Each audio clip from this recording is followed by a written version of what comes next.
Hello ladies and gentlemen, myself Manish and I welcome you to a new video of Technical Chaharji. In today's video, we are going to see the specification of the latest phone which is going to be available exclusively into the offline market by the name of the VIVO Y12. And we are going to see whether the specification and what price range the Vivo is offering this phone to its current users. So without wasting time, let's get started with the video.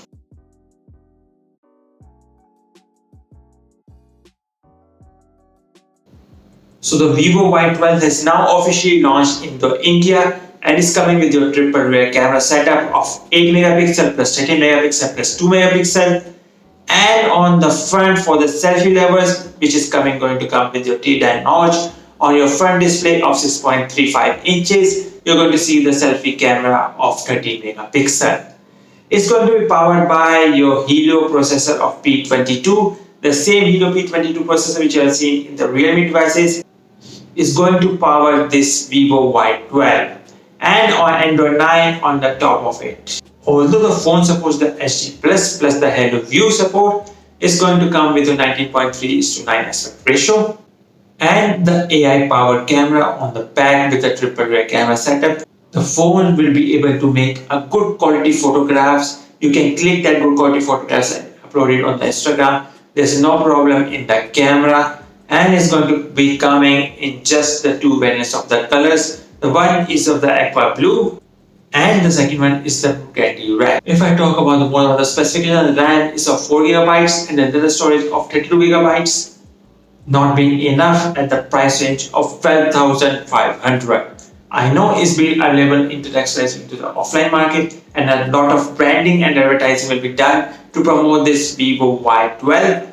But if this phone is coming at the price range of 8,000 to 9,000, it will be a great phone, a good phone in the terms of the specification and in terms of the camera. I know you're not going to get a dual camera setup, but you're getting a triple rear camera setup, but that doesn't make a point with this price range.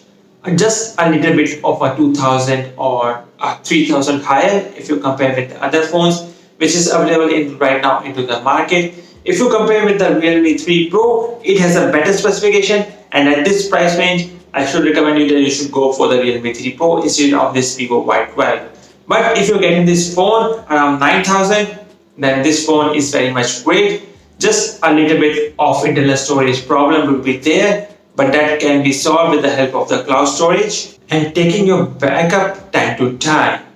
So with the help of this, the storage problem will be solved. I don't have any sort of a problem with this VIVO Y12, just a problem with the internal storage because the 32 gigabytes just seems to be very much little because you will stand to take a lot of picture. The camera over supports over the portrait mode or time lapse, and as soon as you start taking the portrait mode or the time lapse, your memory starts getting to be full.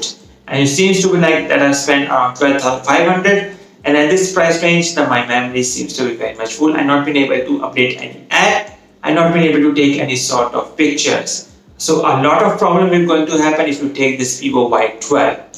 So just a recommendation that you should consider your other options while going to purchase this phone into the offline market.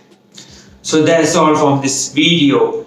So I hope that you now get a better knowledge and a better understanding that why should you consider VIVO Y12 and why you should stay away from this VIVO Y12. So if you like this video, give a big thumbs up. Don't forget to share this with your friends and don't forget to subscribe to my channel for such interesting videos. And I see you all in the next one.